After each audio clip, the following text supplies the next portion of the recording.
Gold trusted gold buyers మీరు తాకట్టు పెట్టిన బంగారాన్ని విడిపించి ఈ రోజు ఉన్న మార్కెట్ ధరకు కొనబడును. ఏమయ్యా మీ నలుగురు కలిసి ఈ నెలలో 6 డజన్ ఆర్డర్లైనా తీసుకోలేదు. ఎందుకు పనికొస్తారా మీరు? సోపులకు కానీ పౌడర్లకు కానీ పెర్ఫ్యూమ్స్ కానీ మీరు ఒక్క ఆర్డర్ కూడా తీసుకోలేదంటే నేను మీకు జీతం ఎందుకు ఇవ్వాలి? మీరు ఎందుకు తీసుకోవాలి? అదిగా సార్, ఎన్నో విధాలుగా ప్రయత్నం చేశాం కానీ కారణాలు సంజాషులు కాదు నాకు కావాల్సింది, పని జరగడం కావాలి. Good morning sir. Good morning. కొత్తగా ప్రకాష్ నగర్ లో 4 ఆర్డర్లు, శ్రీరామ్ నగర్ నుంచి 15 ఆర్డర్లు తీసుకొచ్చాను. వాళ్ళ మన సరుకు వెంటనే కావాలని చిందులు దొక్కుతున్నారు. మనం గనక ఆలస్యం చేస్తే మన ఆఫీస్ మీద పడి అల్లరి చేసే అవకాశం ఉంది. గుడ్. సేల్స్ మెన్ అంటే అలా ఉండాలి. జాబ్ ఎలా చేయాలో మీకు తెలియకపోతే కృష్ణ దగ్గర శిష్యారకమైనా చేయండి అయ్యా. వెళ్ళండి సార్. ఇంతవరకు మన వాళ్ళు ఎవరు నెహ్రూ నగర్ ఏరియా టచ్ చేసినట్లేదు. ఇవాళ అటువైపు దండయాత్ర చేద్దామని చూస్తున్నారు. Very good. అది సరే కృష్ణ, మన వాళ్ళు ఎవరు కాళ్ళు గడ్డాలు పుచ్చుకుపతి వల్ల ఒక్క ఆట కూడా తేలేకపోతున్నారు. మరి నువ్వేమో నెలకు 30-40 ఆటలు తీసుకొస్తున్నావు. ఏమిటయ్యా నీ టెక్నిక్? నా టెక్నిక్ మాటల్లో చెప్పేది కాదు సార్. ఓరి సౌజ్ఞలో చెప్తావా? అది కాదు సార్, నేను కస్టమర్స్ తో డీల్ చేస్తున్నప్పుడు మీరు కళ్ళారా చూస్తే మీకే తెలుస్తుంది. అయితే నేను కూడా ఇవాళ నీతో పాటు వస్తానయ్యా. మీరు కూడా నాతో పాటు రావచ్చు. కాకపోతే మీరు ఇలా సూటు బూటు వేసుకుని ప్రొపరేటర్ నా వెంట వచ్చారనుకోండి, వీడు సన్నా సేల్స్ మెన్ రా, వీడి వల్ల కాక ప్రొపరేటర్ వెంటేసు తిరుగుతున్నాడని మన ప్రోడక్ట్ ను అనుమానించే అవకాశం ఉంది. అమ్మో, మరైతే ఎలాగయ్యా రావటం? మీరేమీ అనుకోకపోతే నా వెంట మీరు రావడానికి ఓ మహత్తరమైన ఐడియా చెప్తాను. ఏమిటయ్యా అది? Good morning sir. Good morning. Potharaju,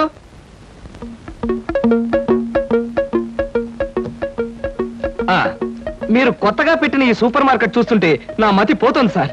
అసలు మీ సూపర్ మార్కెట్ దెబ్బకి సిటీలో ఉన్న సూపర్ మార్కెట్లన్నీ flat. Thank you. By the way, నా పేరు Krishna, Dhanalakshmi agencies sales representative ని. Glad to meet you. Very nice to meet you sir. వీడు మా బాయ్. అదే పోతరాజు, నా పర్సనల్ అసిస్టెంట్. మీరు వచ్చినందుకు నాకు చాలా సంతోషం. రండి కూర్చోండి. Thank you.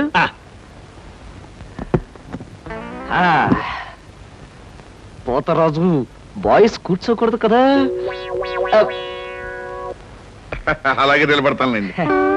సార్, మా ప్రోడక్ట్స్ అన్ని కొంచెం మంచినీళ్ళు ఇప్పిస్తారా? బాయ్ బయటికి వెళ్ళాడు. ఒరేయ్, నన్ను ఒరే అంటావా? పోతరాజు, బాయ్స్ ని అరే ఒరే అనక అయ్యా ఏమండి అనరు కదా. అవునవును, నేను బాయ్ని కదా. జగ్గులో వాటర్ ఉంది, అయ్యగారికి తెచ్చి. నేను నీళ్ళు తీసుకొచ్చి వాళ్ళ, లేకపోతే నేను తీసుకురావాలా? కదా పోతరాజు, ఇప్పుడు నువ్వు బాయ్ కదా. అవును, నేను బాయ్ని కదా. మీ బాయ్ ఏమిటి జోకర్ లాగా ఉన్నాడు? కొత్తగా చేరాడు, మొద్దు స్వరూపం, మీరేమనుకోకండి. ఆహా, మిమ్మల్నే సార్. ఓహో, ఏమిటయ్యా? ఒక్కసారి కళ్ళజోడు తీయండి సార్. అరే ఏమిటయ్యా? Face reading sir. ఫేస్ రీడింగా? మొహాన్ని పట్టి అవతల మనిషి యొక్క మంచి చెడు చెప్పడం. దాన్ని నేను 6 సంవత్సరాల పాటు అలహాబాద్ లో ఐజిన్ ఓవర్ అనే ఆస్ట్రేలియన్ దొర దగ్గర ట్రైనింగ్ పొందా. మీరు ఇప్పుడు ట్రైనింగ్ పొందారు? ఈ దిక్కుమాల ఉద్యోగంలో చేరక ముందు. నువ్వు కాస్త నోరు మూసుకుని నిలబడు. ఒరే, ఆ ఫ్లాస్క్ లో కాఫీ ఉంది, పట్టుకురా. నేను కాఫీ తీసుకురా. ఏంటి దొరలాగా మాట్లాడతాడు? ఒకప్పుడు బాగా బతికిన వెదాలండి. నేను వెధవనా? నువ్వు బాయ్వి కదా, వెళ్ళి కాఫీ పట్టరా. సార్, మీ ఫేస్ చూస్తుంటే చక్కటి భార్య, చుక్కల్లాంటి పిల్లలు, లక్షల ఆస్తి ఉన్నట్టు కొట్టొచ్చినట్టుగా కనిపిస్తోందండి. ఇక ఫ్యూచర్ లో మీకు గొప్ప చేంజ్ రాబోతోంది. గొప్ప చేంజ్? అది ఏంటయ్యా? ఆడరేఖ, ఆస్తి రేఖ వరుసగా మీ రేఖలు కలవబోతున్నాయి. నిజంగా? అందులో ఆశ్చర్యపోవాల్సిందే ఉందండి. మీ అందం, మీ పర్సనాలిటీకి ఏ ఆడదైనా ఇట్టే పడిపోతుంది.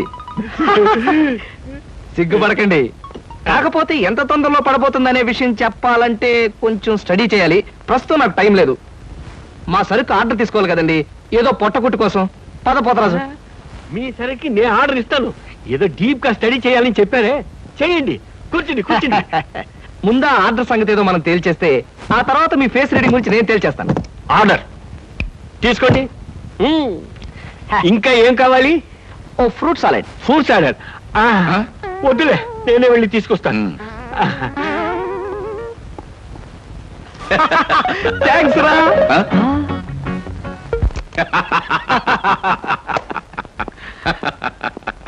నిజంగా నీకు గొప్ప టాలెంట్ ఉందయ్యా. 6 నెలల్లో ఆడది ఆస్తి కలిసి వస్తుందని 60,000 రూపాయల సరుకు వాడు కట్టావు. అవును, అసలు నీకు ఫేస్ రీడింగ్ ఏమన్నా తెలుసా? ఫేస్ రీడింగ్ లేదు, మీటర్ రీడింగ్ లేదు సార్. ఆ మాట ఎక్కడో చదివినట్టుగా గుర్తు. ఏ మనిషికైనా ఆస్తి అమ్మాయి అప్పనంగా కలిసి వస్తుందంటే సంబరంగానే ఉంటుందిగా. ఆ వీక్నెస్ పాయింట్ పట్టుకుని వాడి చిత్త కొట్టేశా. నాతో ప్యూర్ వేషం వేయించితే వేయించావు కానీ మహత్తరమైన నీ టాలెంట్ కనిపెట్టే అవకాశం కలగజేసావయ్యా. సరే కూర్చో. పర్వాలేదు సార్. పర్లేదు కూర్చోవయ్యా. ఇంతకాలం నువ్వు నా దగ్గర పనిచేస్తున్నా మీ కుటుంబ వ్యవహారాలు ఏమి తెలుసుకోలేదు. అసలు మీ వాళ్ళు ఎవరైనా ఉన్నారా? ఏమిటి మీ కుటుంబ పరిస్థితి?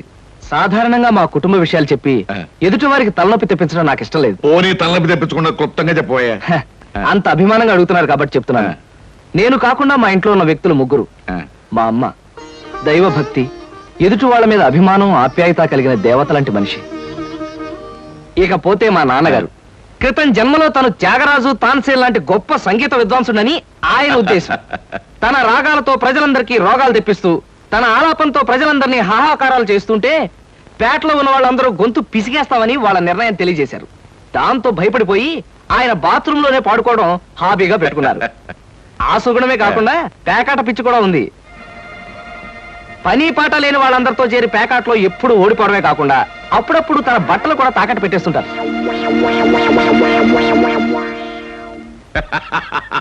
ఇక మిగిలింది మా తమ్ముడు సినిమా యాక్టర్ చిరంజీవి. ఏమిటి సినిమా యాక్టర్ చిరంజీవి మీ తమ్ముడా? అబ్బే కాదు సార్, మా తమ్ముడు బాబ్జీ చిరంజీవి అభిమాని. అలా చెప్పు, లేకపోతే చిరంజీవి మీ తమ్ముడు ఏమిటి, నీకు ఉద్యోగం ఏంటి అనుకుంటున్నాను. అబ్బే కాదు సార్.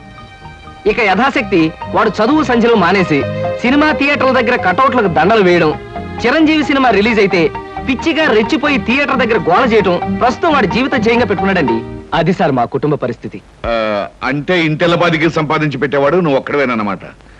చూడు మిస్టర్ కృష్ణ, నీ కారణంగా మన కంపెనీ ఎంతో అభివృద్ధిలోకి వచ్చింది. అందుకు ప్రతిఫలంగా మీ కుటుంబానికి సాయం చేయడం ప్రొపరైటర్ గా నా కనీస ధర్మం. ఈ నెల నుంచి నీ జీతం 1000 రూపాయలు పెంచుతున్నాను.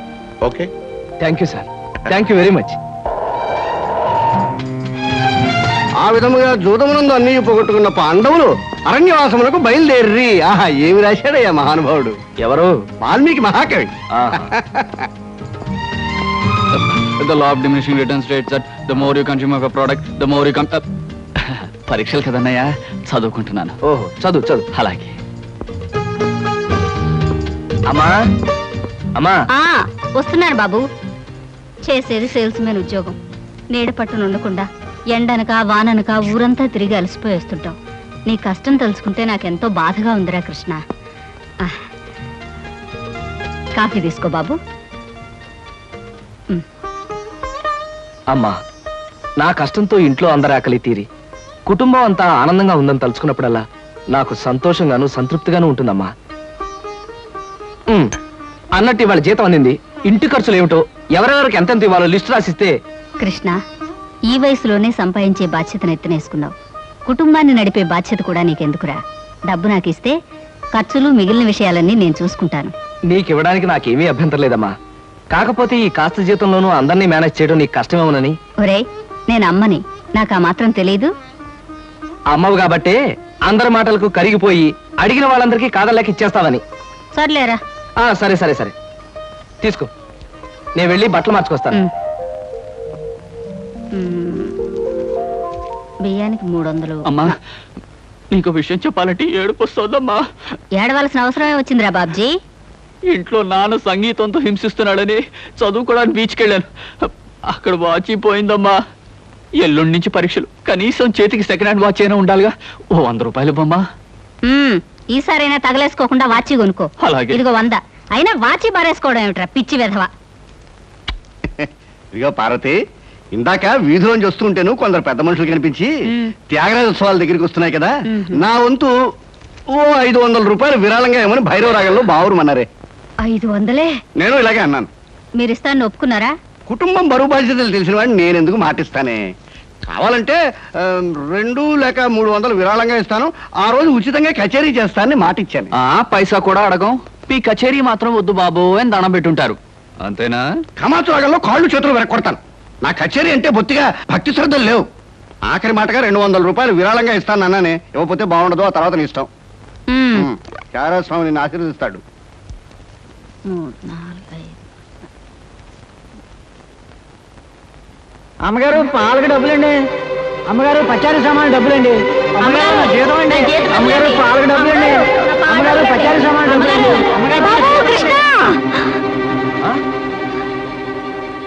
నా వల్ల కాదురా. అమ్మా, డబ్బు సంపాదించడం ఎంత కష్టమో ఖర్చు పెట్టడం కూడా అంతే కష్టం అమ్మా. ఖర్చు పెట్టే విషయంలో మనసుని మమతని కాస్త కట్టేసుకోవాలి. రే బాబ్జీ, బాబ్జీ, ఏంటన్నయ్య? నీకు 100 రూపాయలు ఎందురా? Watch beach. ఆ? Watch beach. కొట్టానంటే దవడ వాచి బీచ్లో గోచితో పరిగెడతావు రాస్కెల్. ఇదేంట్రా? అరే, ఇది ఎక్కడ దొరికిందన్నయ్య? ఆ చమల్లాల్ కొట్లో నువ్వు తాకట్టు పెట్టిన చోట దొరికిందిరా. 75 రూపాయలు ఇచ్చి విడిపించి తీసుకొచ్చాను. ఆ 100 రూపాయలు ఇట్టించి వాచ్ తీసుకో. చూడు, ఎక్కువ భయం నటించక. రేయ్, మొహం మీద కొట్టానంటే భూపాల్ రాగంలో భారీ ఎత్తున ఎడుస్తావు. సినిమా హాల్లో తెరల మీద పువ్వులు చల్లడానికి, చిల్లర చల్లడానికి వాచీలు తాకట్టు పెట్టుకుంటారా? అడ్డగాడిదా అని. వాడు అడ్డగాడిదైతే మరి నీ సంగతి విన్నానా? నా సంగతి వేర్రా. ఏమిటి, త్యాగరాజోత్సవాలు జరిగి నెల కూడా కాలేదు, మళ్ళీ త్యాగరాజోత్సవాలు ఎక్కడి నుంచి వచ్చానన్నా? అవి త్యాగరాజోత్సవాలు కాదురా, సంగీతం నీకు తెలీదు. అవి రాగరాజోత్సవాలు.